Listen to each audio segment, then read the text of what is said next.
Hello. So I thought that I would do a comparison video between these two cars. A few people have been asking me on my channel to do a comparison video between these two. So this car, people probably will know this car already because I've done a few videos on this one before. It's my Tiger EB4 S2. Done a few bits to it.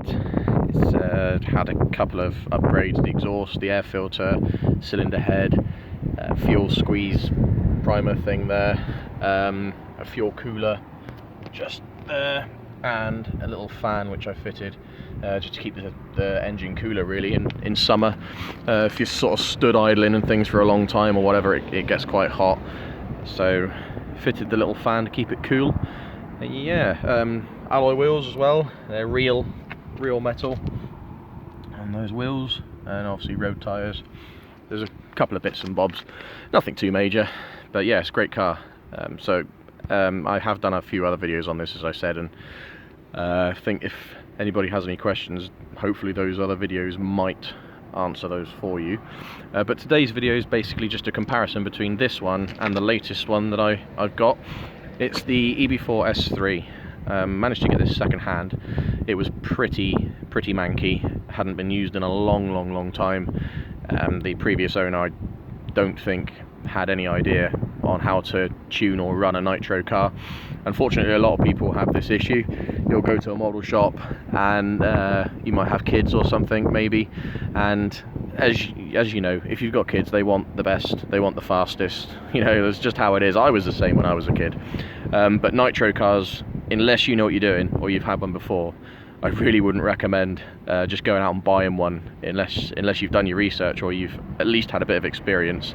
But certainly don't go out and buy something like this to start off with. Buy a cheaper one. You can get them on eBay, fairly cheap nitro cars for kind of 150-ish quid mark. But something like this or this, when they were brand new, these are sort of 300 quid mark. They're fairly expensive. Some of them cost even more than that. You can spend an absolute fortune. And you imagine you get one of these, you don't know what you're doing, and you're either going to blow it up on the first run, do the engine damage, or it's going to go way too fast, smash into a curb and go into a million pieces, and then you've just wasted 300 quid.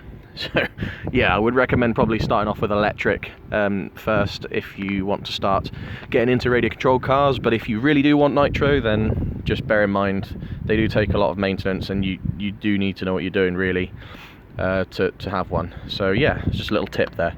Right, so we will now do the comparison. So I'm going to do the S2 first.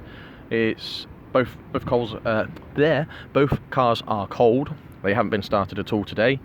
So it's a cold day as well, so we'll fire up the S2, let it warm up, do a few runs, and then I'll fire up the S3 and do the same with that, and hopefully we'll be able to see and hear the difference on camera. So yeah, we'll give it a go.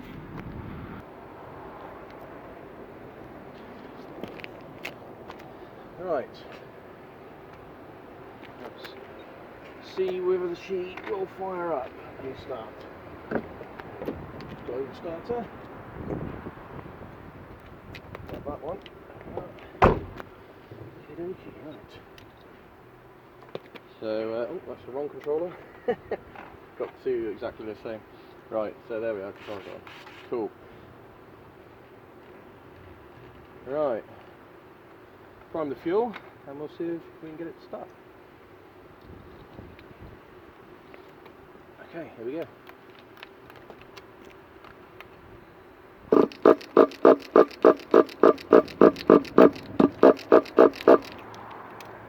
It is a cold day, like I said, so it may take a couple of goes, but we'll see how we get on.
Okay, so there we are.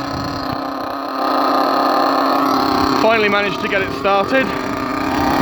You don't know this, but when I had the video paused, it actually took me nearly 20 minutes to get it running.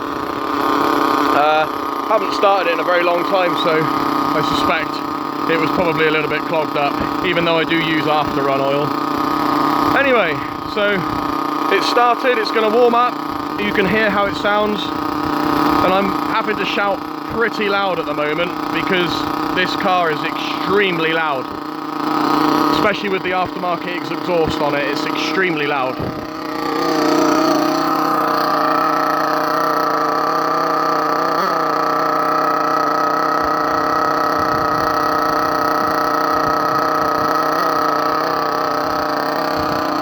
Right, trying to get the camera set up.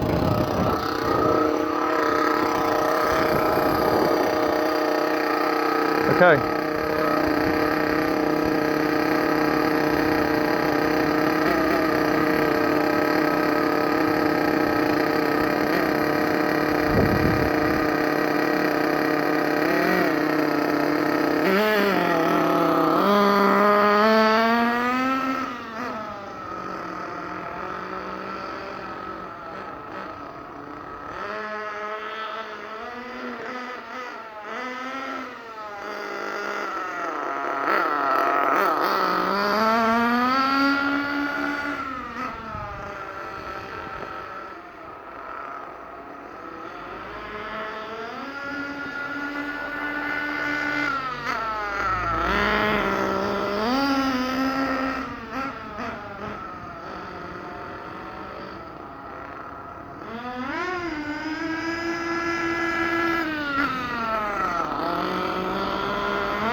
Going to adjust the tuning slightly, but you can already see what it sounds like, what it goes like. I think it's running a little bit rich at the moment, so we'll adjust that.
Right, so that was the S2.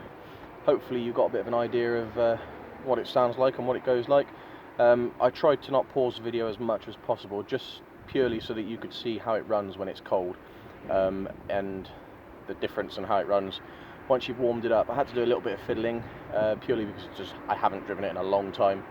And as I said at the start of the video, these nitro cars do take quite a lot of maintenance. So we'll try and fire up the S3 now and see what that's like.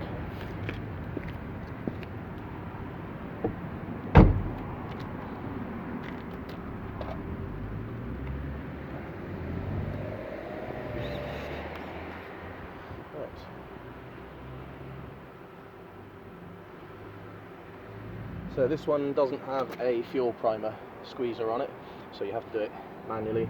Stick your finger over the exhaust and pull it a few times until the fuel goes round into the carb. Okie dokie, that should be enough hopefully. Let's see how we go.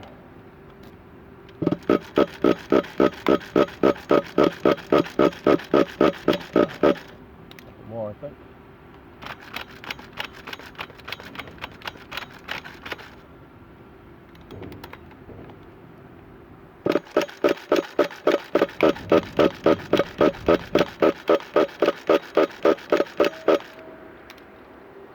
The trouble with not having a fuel primer makes it a pain in the ass to prime the fuel. I will get one eventually. Come on, you know you want it.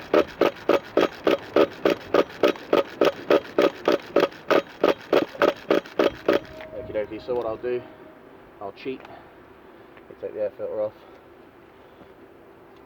Just a drop into the carb of fuel. You don't want too much, just a little drop.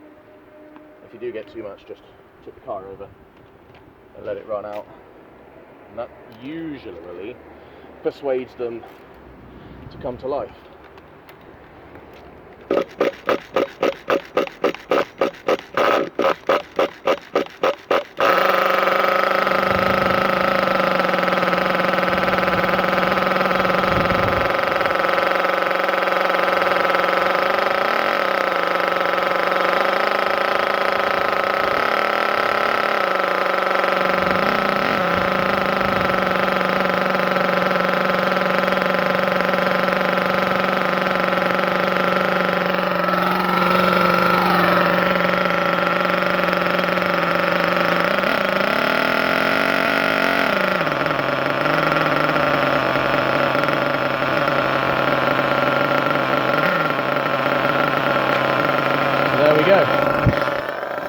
And you can already hear how much quieter this one is compared to the S2. The S2, I had to stand behind it, away from the exhaust, and shout my head off. But with this one, I can stand in front of the exhaust. I'm still having to shout, but nowhere near as much as I was with the other one. It shows the difference between a standard exhaust pipe and a modified exhaust pipe on that one. So, let it warm up, and then we'll do a few runs.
So the biggest difference between the S2 and the S3 has a 28 engine and the S2 has a 21 engine.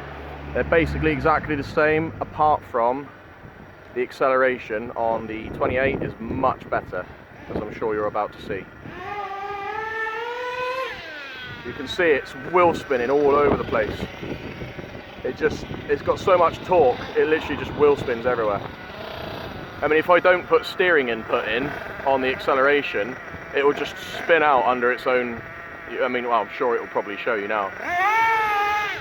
Oh, well, it managed to stay straight that time, but you kind of get the picture. Yeah, it is a very, very torquey engine.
So there we go.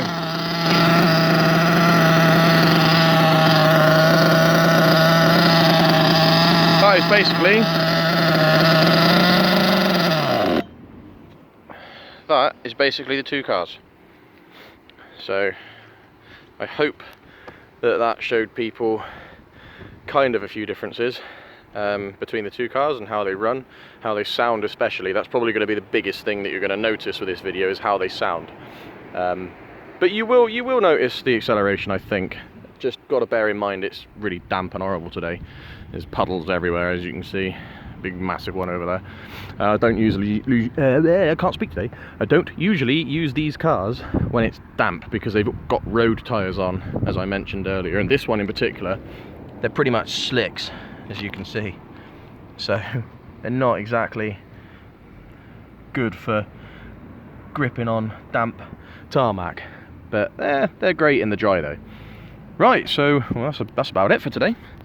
I hope you enjoyed watching, and yeah, we'll hopefully make another video soon. And if anyone's got any questions about these cars, then please feel free to ask, and I will do my best to answer. Thanks very much for watching. Goodbye.